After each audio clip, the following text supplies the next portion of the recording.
I'm sick again. Woo! We're coughing and we're sick again. Yay! Yay! I'm sorry, sir. No, so we had Avron's his Christmas program in the middle of November for school, which was adorable. Yeah. But we as a family are like in the process of getting over a cold. Of course, colds have a good way of lingering for like a week. So that's where I'm just on the tail end of just getting over things for forever. Cool. But anyways, yeah. So last night was the program, and they announced at the thing. Again, this is a school of I don't know, like maybe 200 kids. Like I don't know what the actual number is. Probably somewhere around there. But at the Christmas program, they announced there's 30 kids out sick. Excuse the me? Gosh. 30 kids. Why are all these kids being so gross and sick all the time? I think we're just all permanently sick for like Good. the entire time that we, like the entire pandemic of trying to be not sick. We're literally, I think, going to now just be sick nonstop for. I refuse to engage in any pseudoscience of like, well, I've weakened my immune system, or is it, but like that's how I feel. Like I'm not sure that adds up at all, but I do feel like I got a cold from my nephew a month ago, and I still am constantly congested. You know what I mean? Like it was a cold. A 4-year-old was sneezing around me. Like I can't still be like this. Stop sneezing. Yeah. Very rude. I just want to let you. I children. want to get out ahead of it and let everybody know if I sneeze and cough and sound congested, it's because I slightly am. It's But because been it's just that good audio that you come to us for. You're welcome. And with that, we'll start the show. Gosh, dang it.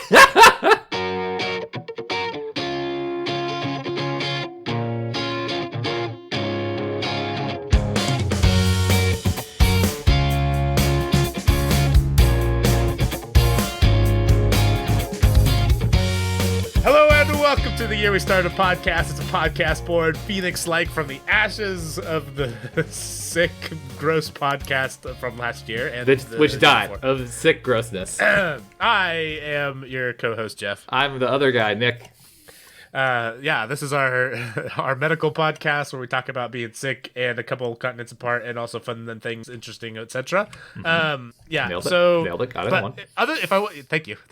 If I wasn't sick, what I was going to do for cold open stuff was something about Thanksgiving, because it was going to be Thanksgiving, so we'll just do that instead. Okay. What are you thankful for, Nick? I'm thankful for peppermint coffee. That's my new favorite thing. Peppermint coffee. Thankful for peppermint coffee.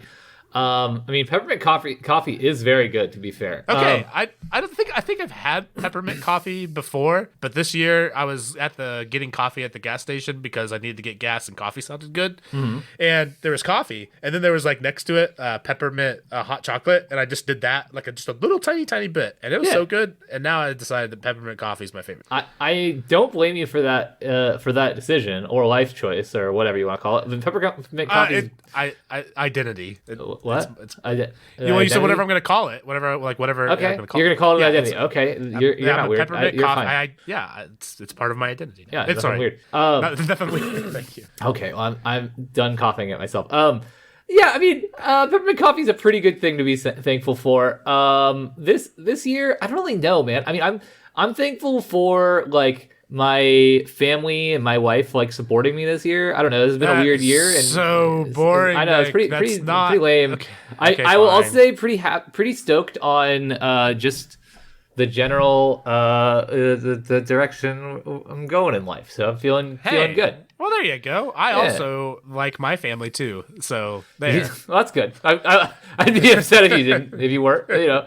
I say family. Really, I mean my wife. Everybody else is lame. My sisters and stuff. Like, who cares about them? They're dumb. Yeah. Dang you, age your sisters. Dang you. They're fine. They're cool. I mean, you're cool too. Okay, Nick, we have a couple things all somewhat related today, and my dog is barking at me from my window. Hello, dog. So a couple things. First off, do you remember? And it's been a long time. Us talking about. I mean, we've talked around it before, but do you remember us talking about crypto about let's say half a year ago? Yes, I do. Okay, you're laughing. Do you know why we're talking? Why I'm bringing this back up? I haven't followed the FTX stuff, if that's what you mean, but I'm excited to hear if that's what it is. I haven't followed it, but from what I understand, there's a lot of crash and burn, right? There's a lot of death in the crypto world. Yeah. So FTX is the largest or one of the largest crypto exchanges. And funnily enough, back in May, the founder of that, which is like this young Bitcoin billionaire guy, was on a podcast that I listened to. Oh, interesting. And it was interesting to hear. And actually, that podcast released they re-released that episode, but with commentary about how like there are certain things about this interview that we probably should have continued to press on. It's like a little bit prescient. Is that the word? Yes. Yes. Okay. But yeah, so that was an interesting thing. But yeah, so FTX died.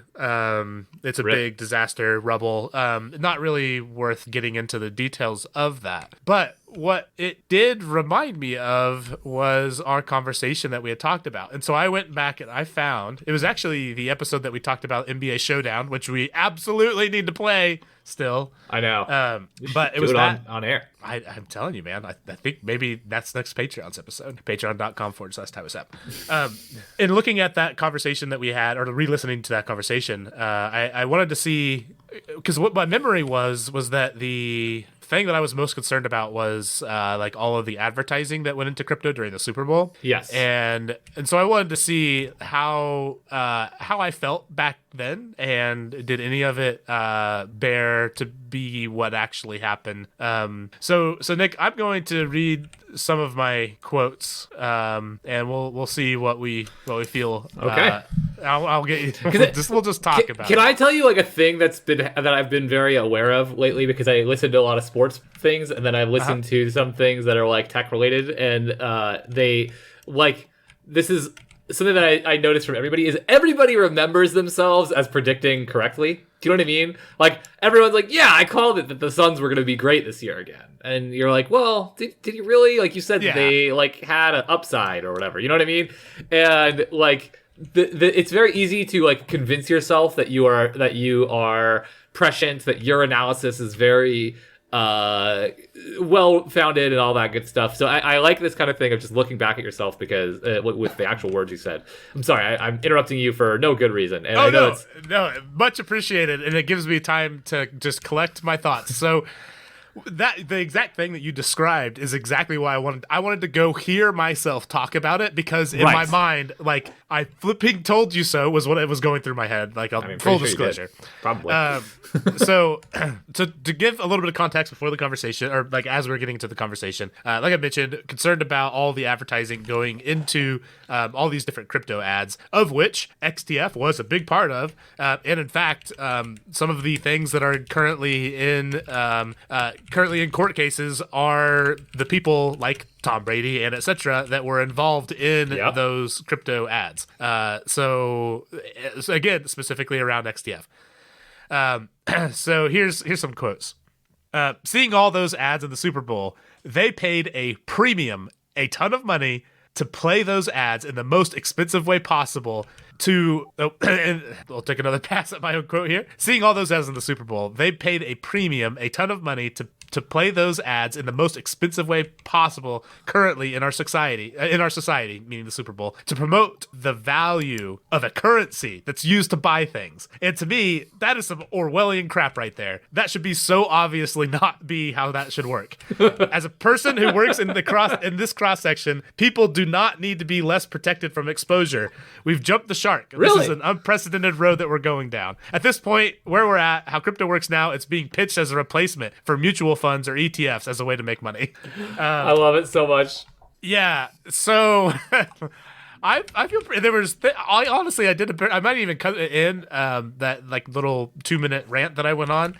But yeah, Nick, turns out if you see a bunch of people spending a ton of money to promote the value of a currency and the thing it's exchanged on, it's not good. That might be falsely inflating the value so some people can make a lot of money, and that ultimately that's not going to work out okay. It's a magic box, Jeff. Okay, let me tell you about the magic box. So you put the money in the magic box. Don't worry how it works. I've literally seen ads of people saying you don't need to know how it works. I've seen that ad. And like, okay, I'm being dumb here. It's not important, but that's a Steph Curry ad. Like, I like Steph Curry. Don't be like that, dude. He literally says, like, I don't know. I'm not an expert. You don't need to know how it works, or like, I don't know how it works. But yeah, anyways, you should invest in crypto. Dude, you can't do that. That's not how any of this works. You can't just be like, magic bucks, put money in, now my money, more money. Like, no, man. And I understand that there are theoretical use cases, but like, I mean, I don't feel like I have to defend crypto right now.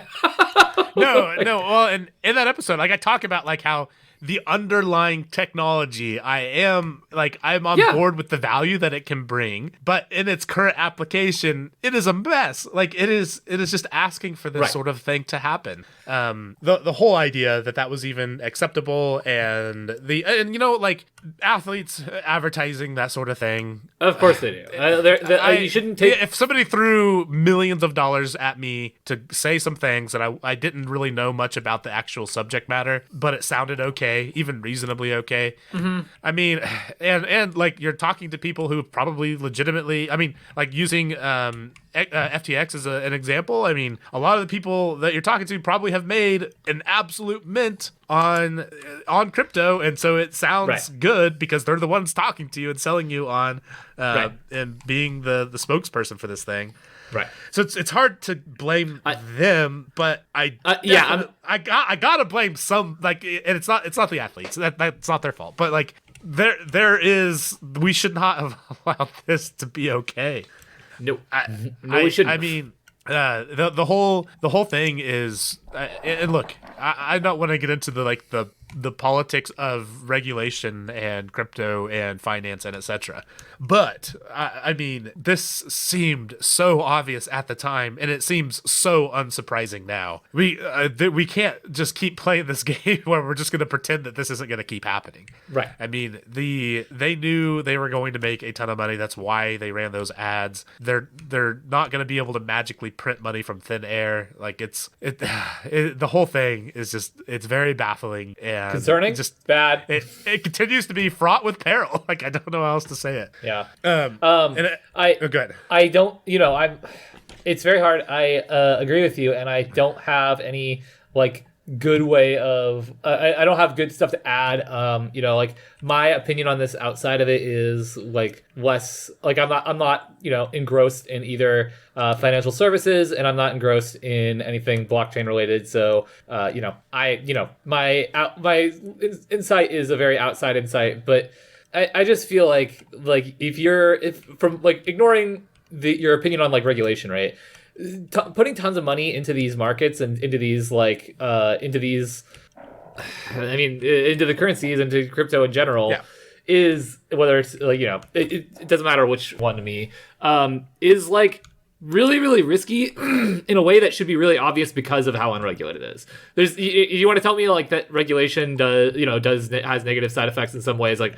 Totally, dude. I can understand the idea of red tape. It's a pretty easy concept for everybody to understand and get on board with the idea that there could be red tape in the world and that could, limit stuff, or that government having control of things can have negative side effects, obviously. But there's rails around the Grand Canyon for a reason. Correct.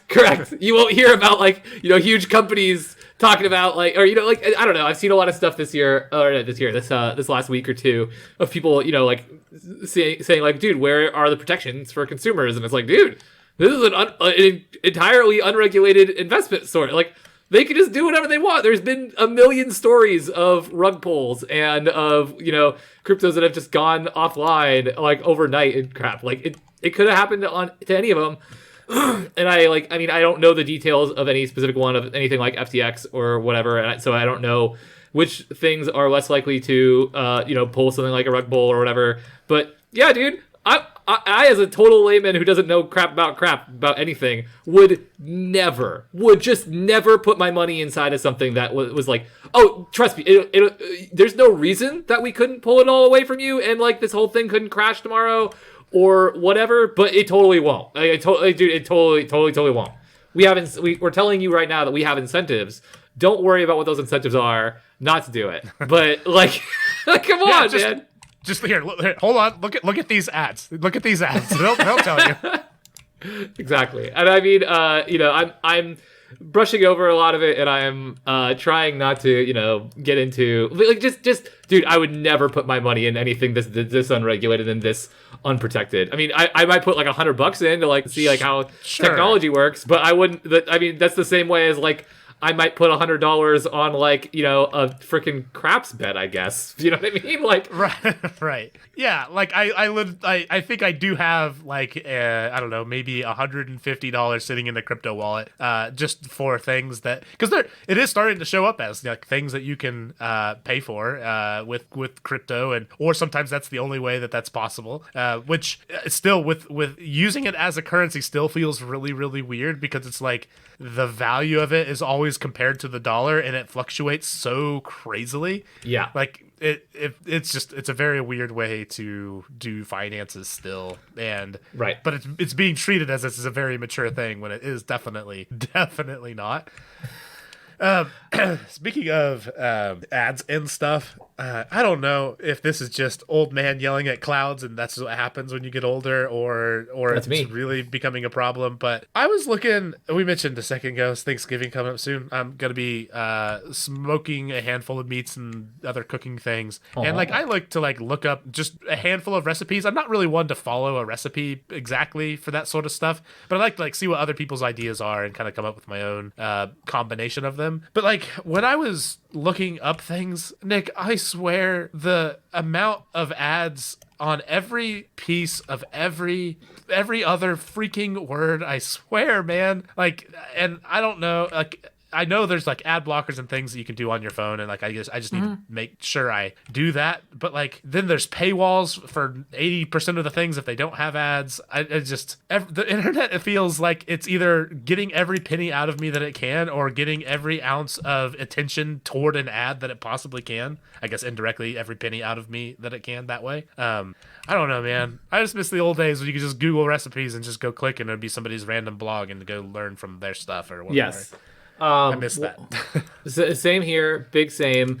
I don't know, man. Like it's really frustrating because like I don't feel like it's going away, right? Like I feel like we've like come to a point where most every website and most every online service is just like monetized through ads and through data, and it's such a bummer. Like I completely agree with you, because I don't think it's either going away or trending the other direction.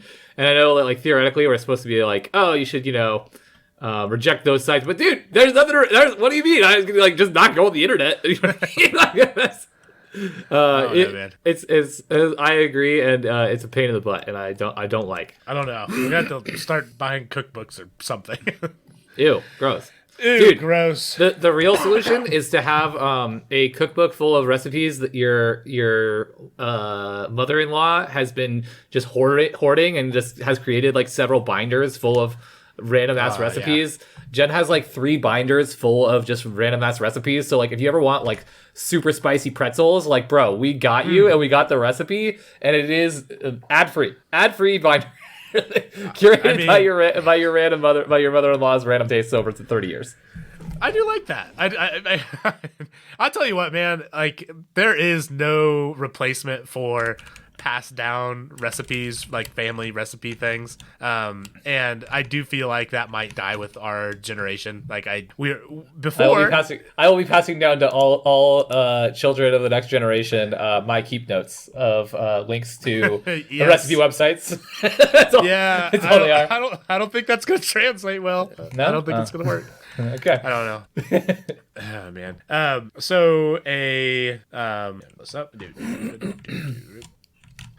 Okay, I mentioned some things from my school. I think it was before the episode we started recording. I just mentioned that I have a couple things, and we're kind of in a theme here where it is utilizing data to either advertise or models for attention or models to make money, etc. So we're going to talk about a couple different ones. They're just kind of things that I've kind of known about that existed. I think they're kind of fun to hear about and just kind of think through implications and etc. Oh God. These aren't as doomsdayish, but also it's like, oh my gosh, like I don't know, maybe it is a little bit doomsdayish. I feel like it's kind of been a doomsdayish kind of streak that I've had here.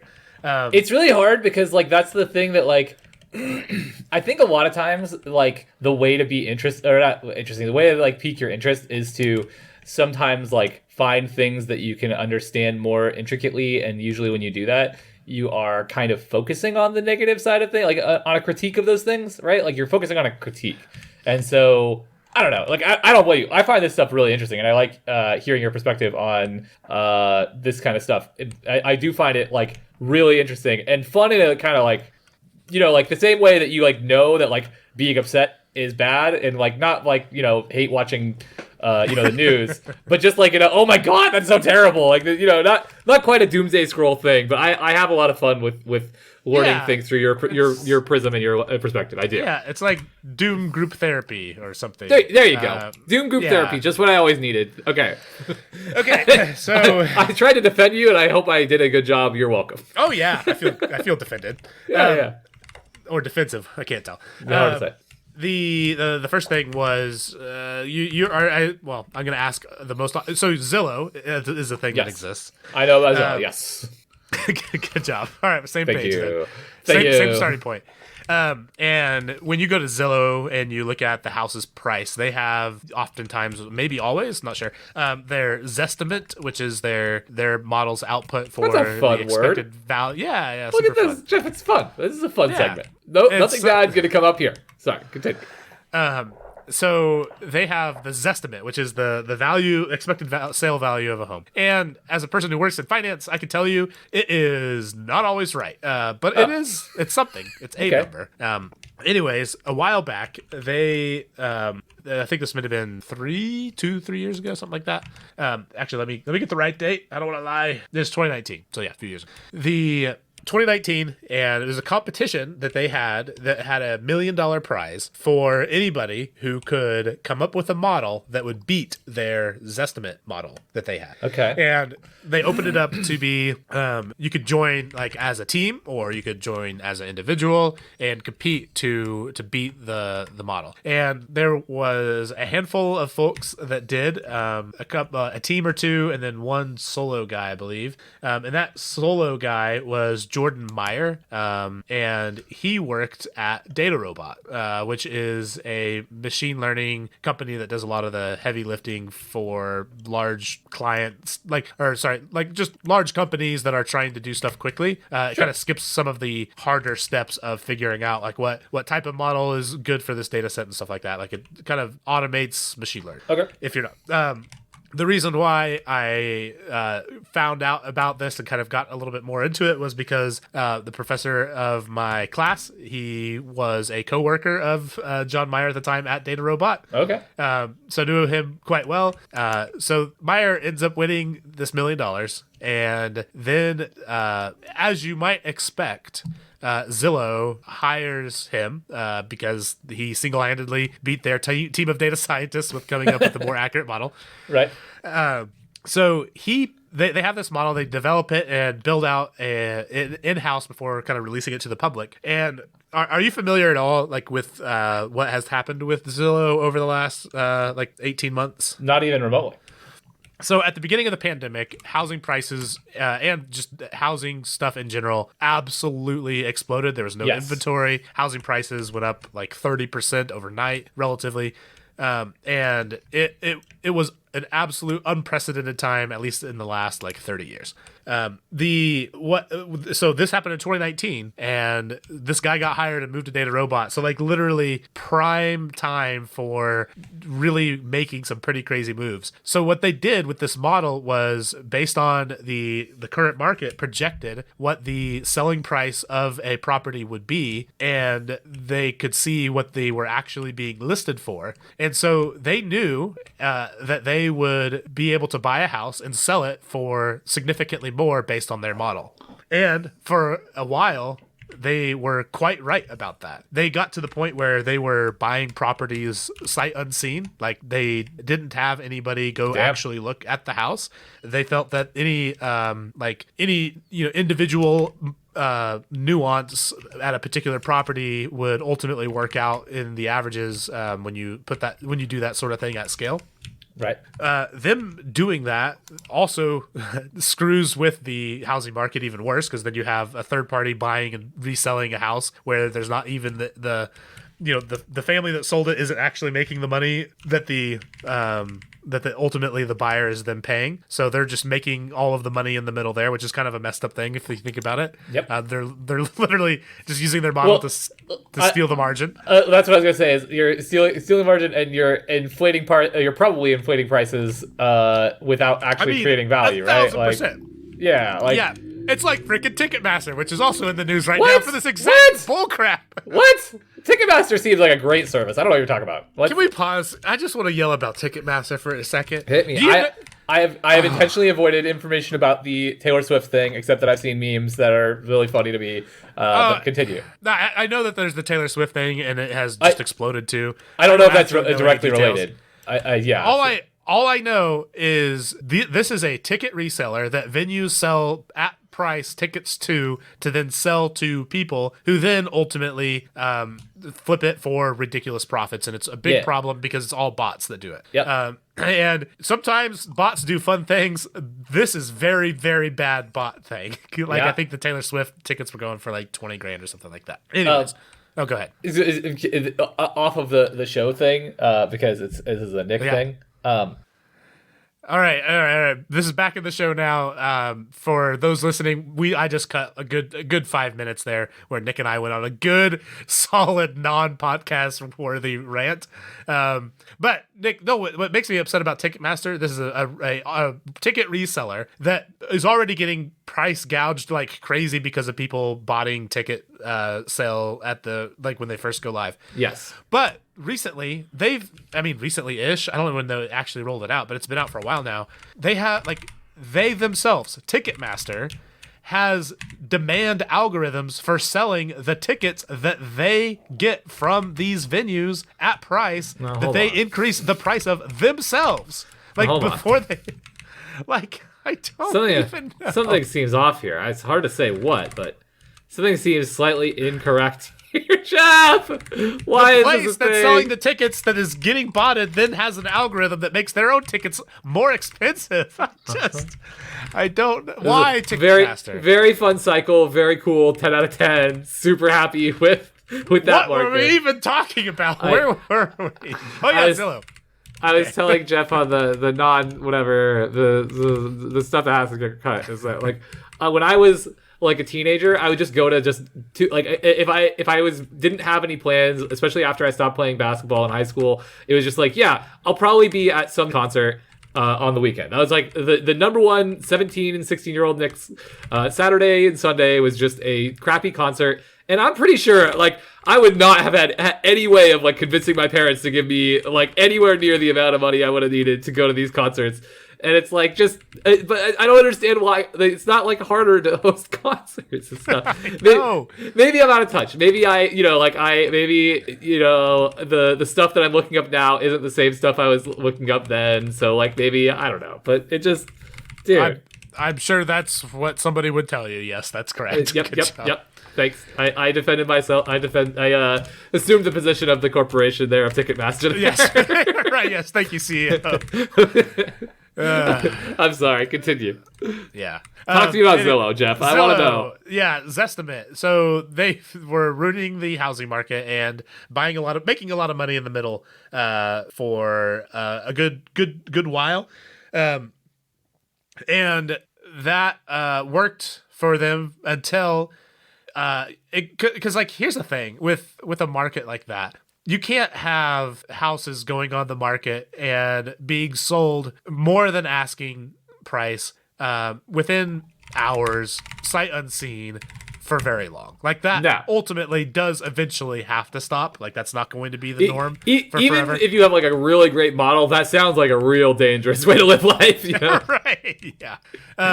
So what happened was economists started to talk more and more about that. And the funny thing about the economy and this sort of thing, it's kind of a self-fulfilling prophecy to some extent. Yeah. Because the second that you introduce trepidation or fear into the market, that gets priced in, and then things start happening. Well, So long story short, they stopped buying new properties on Zillow stopped buying new properties and tried to get to the point where they could try to liquidate the real estate that they had. They ended up taking from this guy that they paid $1 million to and then hired and then used his model to do all this. They ended up taking like a $580 million loss from that, and then actually. Right now, I think they are estimating it's about $1 billion that they're going to ultimately lose from this model. Which is, Nick, that is a lot of, like, $1 billion is a lot of money for any company. I don't care how big you are. Yes, 100%. Yeah, that's a big number. Yeah. I think so anyways, yeah. So degrees of separation from me and the guy who made Zillow, lose $1 billion almost is me to the professor guy to him. His coworker. So there you go. Is that what he puts on his resume? As I'm the guy who made Zillow lose $1 billion? Yeah, I don't think so. Oh, okay. Think so. Oh, okay. No, so I didn't really add much there except to say, like, dude, I know Zillow's big. Like, obviously, we all know Zillow. It's ubiquitous with buying or renting homes. But like, they're not like Amazon or Apple where their hands are in like everything in the world. The $1 billion is a lot of money for, you know what I mean? Like, it's one thing if like one of those super mega corporations loses that much money. Like if Amazon lost $1 billion, it would probably suck, but they'd probably just like, figure it out in the margins. I can't imagine Zillow can handle $1 billion loss very easily. I mean, I'm sure they'll be fine. I'm sure they're huge. They're probably gonna be fine. But that still seems like a really large amount of money for a company like Zillow to lose. To put it in perspective, before they started taking those losses, Zillow's a publicly traded company. Yep. They were at $200 a share, and they are currently at $34 a share. So, doofa. So, dude, I did not know this. What the hell? How did I not know? Like, damn. Yeah, so they lost basically, what is that? Like 5/6, so let's call it 75-80% of their market capital.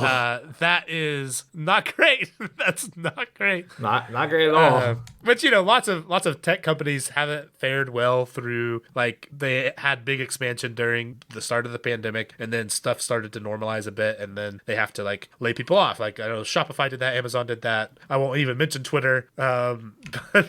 There's lots of like now that we realize that we're not going to have all of our stuff be digital for forever. So it's not surprising to see it go down some, but yeah, there's definitely a pretty steep drop off when they took their initial loss, and then when they took their second loss. Now they're down to $34. So that's significant. There's you already laid it out. But Nick, that took over the course of that was over the course of a couple years, that story. I want to talk about one that is significantly shorter time frame. I'm so excited for this episode. It's just, this episode is just like it's aggressive. Just like, all right, you hear about this other company that failed? Anyways. This one's a while back. This is like in the early teens. So like, let's call it 10 years ago. Yeah. And again, this is another from school looking into things. And I'll tell you what, Nick, I do have to write like a machine learning ethics thesis at the end of this class. I will definitely make an episode out of that. One, because I'm going to have to do a ton of research for it. But two, man, the ethics of machine learning, I'm pretty sure I could just write a novel right now about some opinions on that. Dude, as somebody who like has taken or has started an AI course and has an intro to AI course, not a anything, and has read a couple articles, it sounds real fraught. Like, it sounds like a real dangerous, not dangerous, but like a real easy place to be like, oh, is that ethical? I didn't even think about whether or not it was ethical. And now, Facebook has all of everybody's data. Okay. All right. Okay. Yeah. It's like, there's like two questions. Like, the first question is, can we make money from this? And the answer is like, oh yeah, of course. Like, that's obvious. What will the consequences be? That question, very complicated, very drawn out. The answer is, can kind of be boiled down to lots of bad stuff, but the detailed ways in which you get to lots of bad stuff. Can I cut you off, sir? Can I cut you off? Yes, hit me. Can we go back? Can we go back to question one? Yeah, yes. Oh my god. I liked that one. Okay. This is Knight Capital Group. Do you know the etymology of, well, I don't know if etymology is the right word, but like why we call issues with computer programs bugs? Like, do you know how that started? So I literally saw something like this earlier. Wasn't there like literally like a moth or something inside of a computer? There was. One of the OG computers back in like the 30s. The old or Mark something? II in Harvard. Yeah. Yes. So, okay. I saw a small image of this that my friends posted on Discord. So there you go. That's the extent of my knowledge of it. I didn't even read anything else. It's just like a screen cap thing. Yeah, this is not actually relevant to the story, but it was a thing also that I saw, and it made me happy. And I'll like every time I remember or re-see that fact, like oh, that's a thing that we talk about all the time, and don't even remember the fact that literally a physical bug caused issue. Anywho, so this is a bug and it caused an issue. So high frequency trading, I think is probably where I'll start with this. I know that we're probably all to some degree aware of the fact that like tons and tons of trading happens every day from models automatically very, very quickly. Like, I assume this is not a surprise to you. Yep. And they go, I'm not sure how, if you're not a nerd like me and look at all this stuff all the time. I don't know much about like day trading or high frequency trading or anything of the sort. Like I'm super layman, just, yeah. So so day trading, I would definitely say is different thing. This is so high frequency, and really what this gets down to is absolutely like rapid ability to get information and have model output information as quickly as possible to stock exchange, to the extent that it's not like you're trying to make things fast in the way that you and I think we make things fast. Like, this is where there are like multiple fiber lines from like Chicago to New York City, or like from cities to the stock exchange, because they need to be able to have their trades go in nanoseconds ahead of time, like before whatever competition is. Like, they are like, it's even using like specialized software that runs on the actual like machine level itself.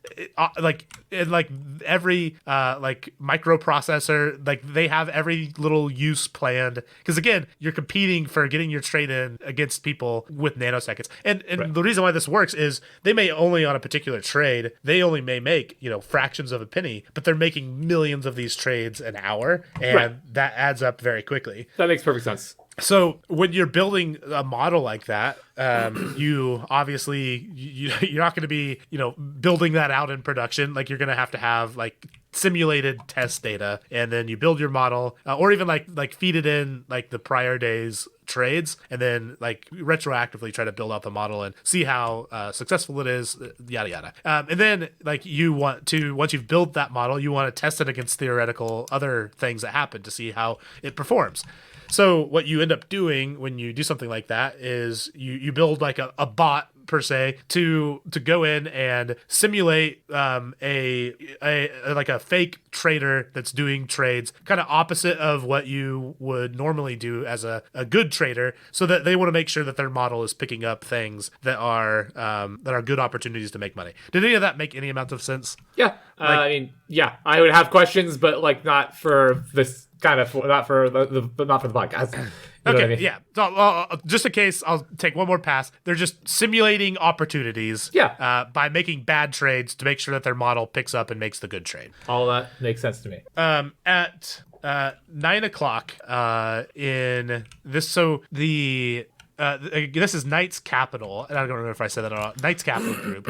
And they had been doing this for over a decade. So like, this was nothing new to them. They've made lots of changes, obviously, over the years. Technology changes rapidly, especially in this space. They unknowingly that morning accidentally promoted their testing bot guy to a production trading server. And 9 o'clock in the morning, the New York Stock Exchange opened, and their bot that makes the bad ideas, like buys high, sells low, made 4 million trades in 45 minutes and lost the company $500 million. $500 million. I'm sorry, did you say 5 minutes? 45 minutes. 45 minutes. Okay. But like, if you think about that you're losing $10 million a minute. Oh my God. Until they realized it. That hurts oh my God, Jeff. What do you even say to that, dude? Well, I'll tell you one thing that they said, which was, I'm sorry. And also they got fined $12 million on top of that for breaking the stock exchange temporarily, I guess. Yikes. Okay. And yeah, well, at that point, at 500 million, what's another 12? What's right? Well, yeah, you gotta. Who even cares at that point? Gotta charge them something. There's not a lot more to this story other than I love that story. I mean, obviously, not great. I feel really bad for the poor guy who published the bot to the production server. But man, that is some kind of screw up. That's a serious screw up. I mean, there's dude, to be fair, I don't really feel like I know of people like accidentally publishing or deploying software like that was obviously not meant for the public. But like I don't really feel like I hear that very often. But like what a like relatively like innocuous, like easy to understand mistake, and then it's that's not it, dude. That's really rough. I'll have to tell you off air exactly what happened, but the closest I've had to this was we had something happen that we had something happen that we thought, well, the person thought was happening in test that was actually happening in production. And that our thing only happened for like maybe 45 seconds to a minute. And it was a very stressful like hour after that. It all got taken care of and was all good. But that was not good for a while. But yeah, so anyways, I just shared with Nick what it actually was. But yeah, not great. It was a very stressful time. Sounds so scary. I do feel for the guy who did that, and man, losing $10 million a minute. Also, that's a perfectly unlucky scenario. Like you accidentally published the thing that is like designed to be bad. Oh, and the other thing too, like one of the quote unquote bugs of the thing too, like they had some issues with their they had safeguards in place so that could not happen, right? But that was messed up too, and oh cool. So the I stars mean. aligned. That's what it just seems like the perfect, like, for the most part, like your example that you told me, the worst case scenario for that is bad, but like the average mistake that you could like accidentally deploy or whatever seems infinitesimally inconsequential relative to the idea of something that's just like perfectly designed to make bad decisions with large amounts of money. Yeah. Ooh, opportunity to lose money. Let's do it. Let's do it. I guess 4 million times. That's amazing. Right. Rapidly and as an algorithm, like you know what I mean? It's just, Right. Yeah, with like hardware and infrastructure such that it can get those trades in as quickly as possible. All those very, very not good trades. So, anyways, Nick, that's our episode on the world is really complicated and not always the best. Sometimes, lots of money can disappear real quick. Apparently, something I learned today. Well, lots of money can disappear. Lots of money can appear if you are Ticketmaster. Screw you, Ticketmaster. Yeah. Well, anyways, Nick, let's wrap this thing. I mentioned it earlier. Probably next time we will do. I don't know. NBA Showdown has to happen at some time. But I think NBA Showdown would be a fun Patreon episode. All right. Yeah. I like it, and I've been wanting to play for a long time. So yeah. If you want to check that out, patreon.com/TiosUp. That's the place. You can also follow us at TiosUp on Twitter, Facebook, Instagram, TikTok, YouTube, but not Snapchat. And you can find all of that at TiosUp.com. Nicholas, thank you so much for potting with me. Happy Thanksgiving. Happy Thanksgiving, my friend. I am also thankful for this podcast because it's a good time and it's good to hang out with you. And I really enjoy the format for us, and I appreciate our listeners. But yeah. And we didn't even lose millions and millions of dollars yet. Look, as I would say that, like, I have found out about several people for whom I am more I have done less damage to the corporate world, and therefore I should be able to put that on my resume somehow. You know what I mean? Like, I'm not as bad as those guys. I mean, that is a statement, Nick. You should try that out. All right, let's. I think that's good. All right, bye. This has been the Year We Started the Podcast. Thank you all for listening. I think you already said that. I did not. Okay.